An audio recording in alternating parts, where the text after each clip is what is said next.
Al-Imam Ghazali rahimahullah ta'ala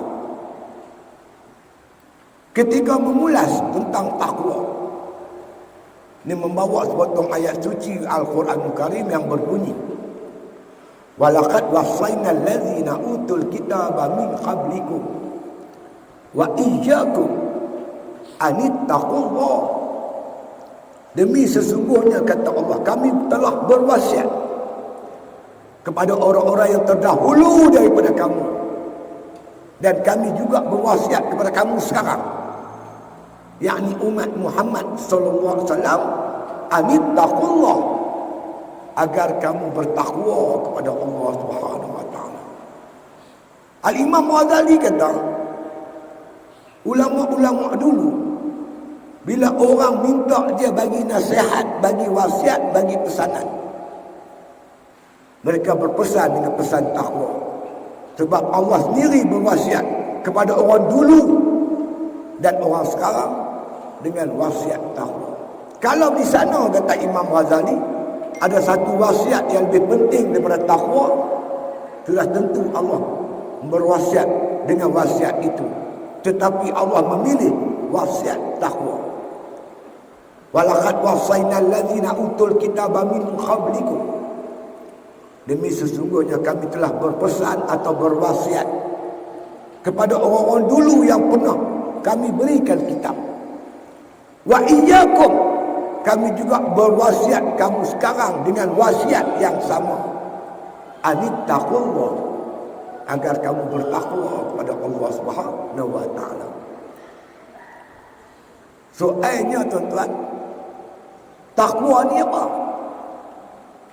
Apa itu takwa? Kata Al-Imam Ghazali rahimahullah ta'ala, takwa boleh ditanggung atas 3 makna.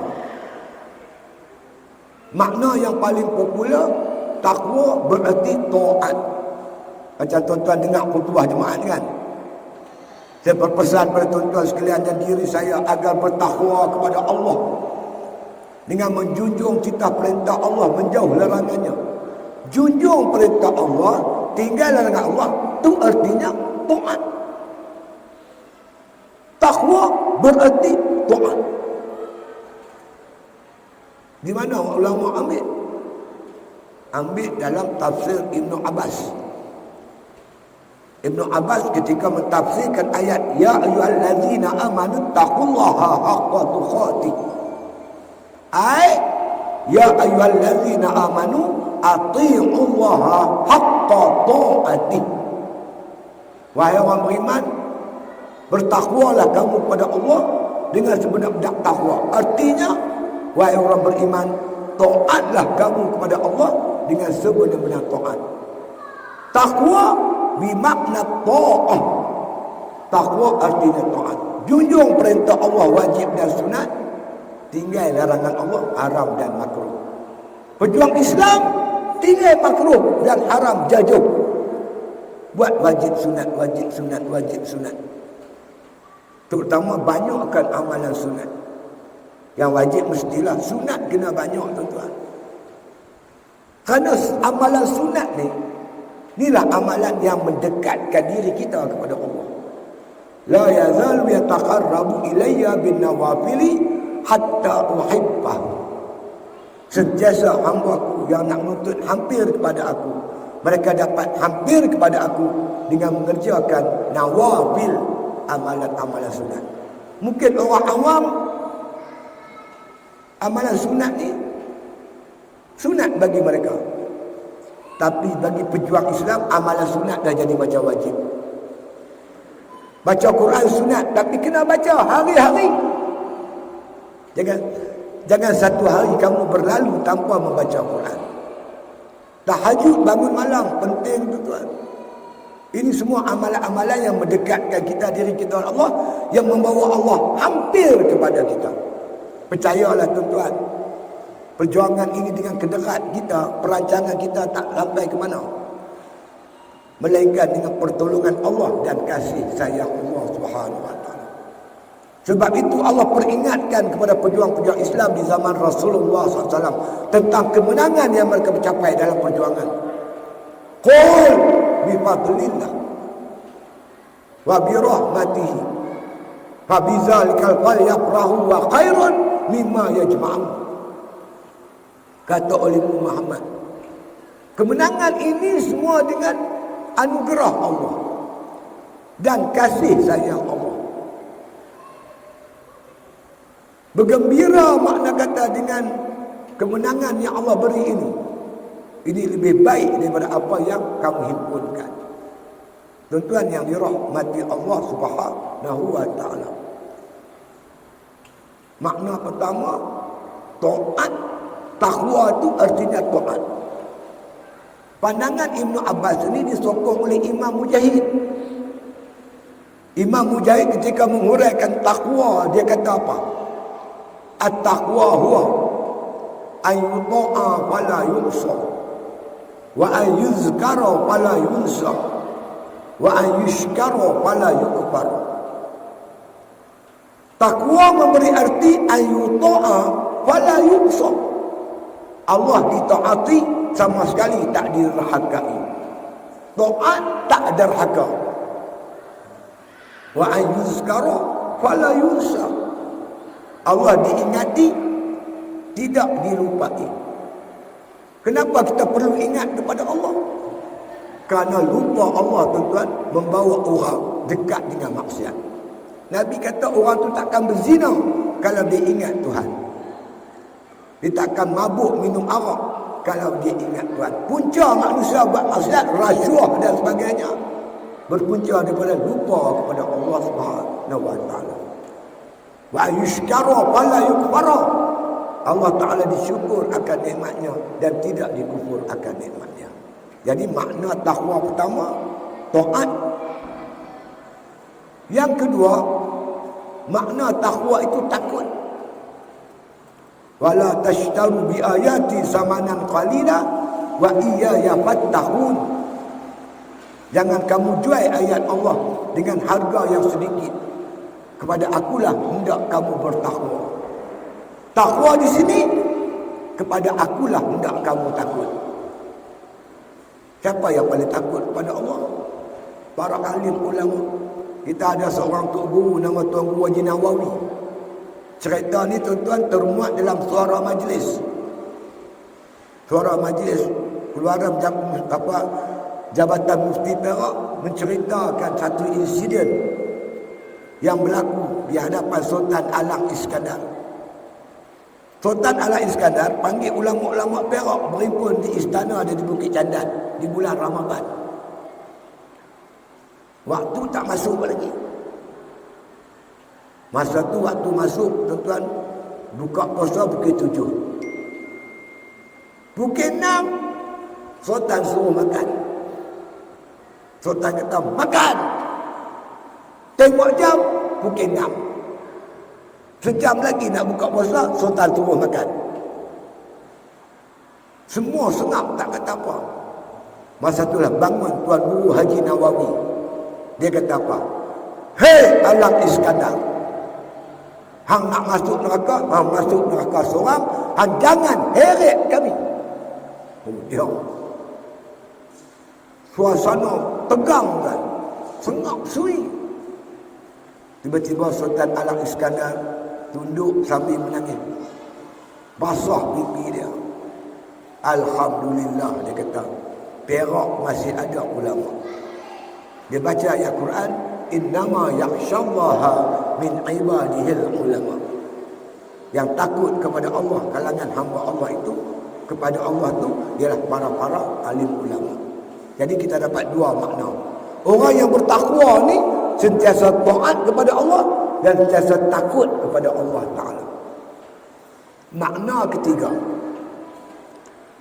berkata Al-Imam Ghazali rahimahullah ta'ala,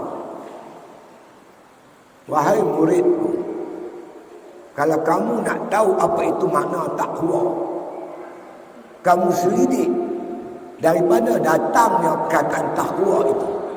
Takwa itu datang pada mana? Tok Guru Imam Ghazali nama Syekh Abu Bakar Al-Warraq. Dia kata kalau kamu selidik dalam khumus, kamu akan dapati takwa itu sebenarnya berasal perkataan waqa. Waqa yaqi wiqaya waqwa wa taqwa. Fi'il madinya waqa. Mudhari'nya yaqi. Masdarnya wiqaya waqwa atau taqwa. Taqwa ni terbit berkaitan asalnya waqwa dan yaqi. Memberi makna pelihara. Jaga diri. Jaga diri, pelihara diri. Macam Sayyidina Umar pernah ditanya oleh sahabat, Amirul Mukminin, apa makna taqwa? Umar kata, pernah tak kamu berjalan di hutan yang penuh berduri? Pernah. Jalan macam mana?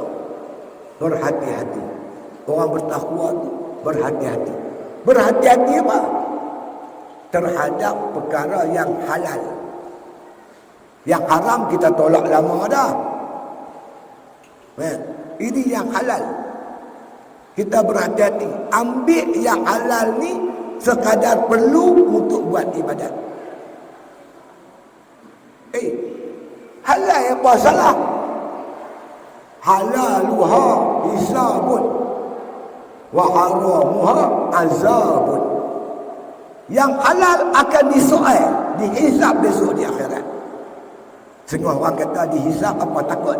Kita tak bersalah. Jangan tuan-tuan. Saya, pengalaman saya ISA ni, sekali polis interrogate kita,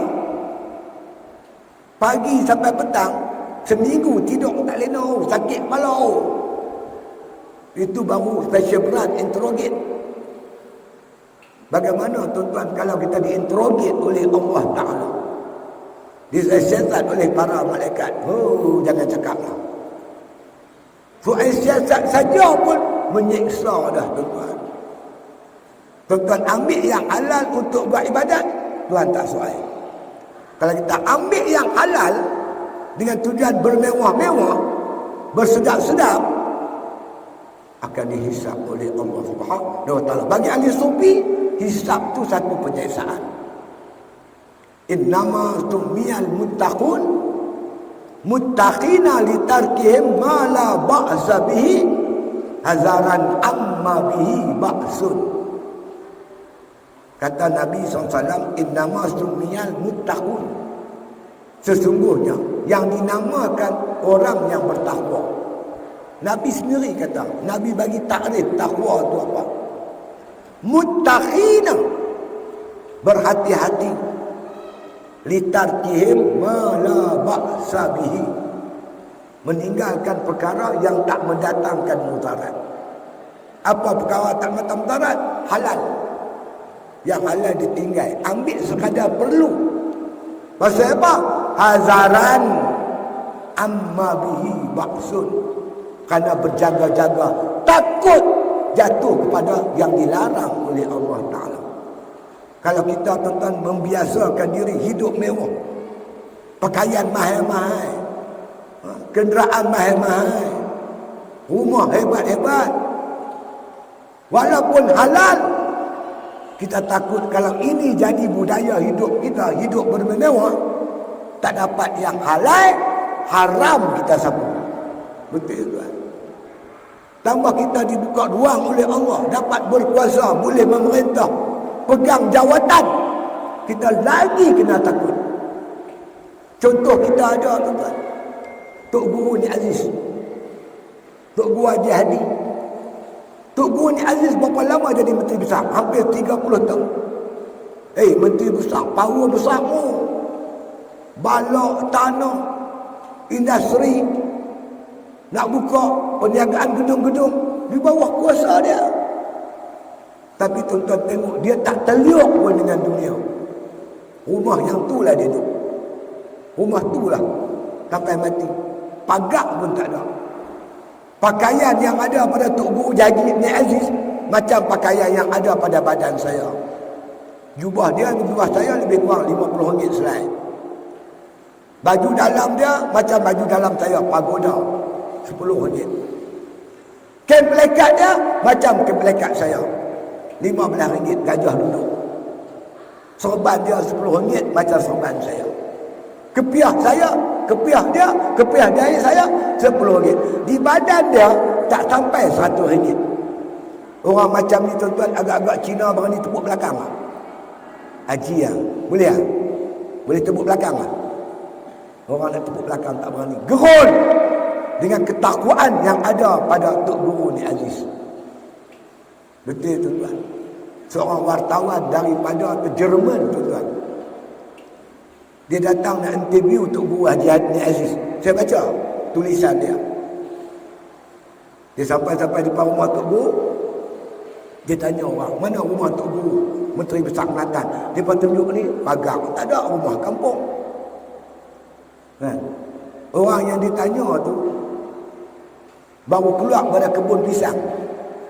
Tebang pisang senayang, pegang dengan tangan, golok sebelah. Tuan Haji, mana rumah ni Tok Guru ni Aziz? Rumah Menteri Besar Kelantan. Tok Guru tu. Yang ditanya tu, itulah Tok Guru. Tiba-tiba dia naik rumah Tok Guru, tengok-tengok orang yang dia tanya tu. Dia tulis tuan-tuan dalam sebuah majalah. Aku tengok dengan mata kepala aku sendiri, dia kata. Seorang pemimpin di sebuah negeri di Malaysia. Persis kehidupan dia macam Umar Ibn Aziz.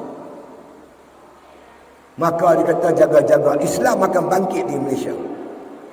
Kerana sejarah memelihatkan bila pemimpin bertakwa, zuhud, tak terliur dengan dunia, Islam akan bangkit. Tapi bila pemimpin dah gila dunia, Islam akan jatuh. Jadi tuan-tuan yang dirahmati Allah, ketakwaan ni perkara cukup penting.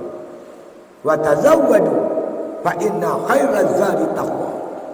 Cari bekal oleh kamu, dan sebaik-baik bekal ialah at-taqwa.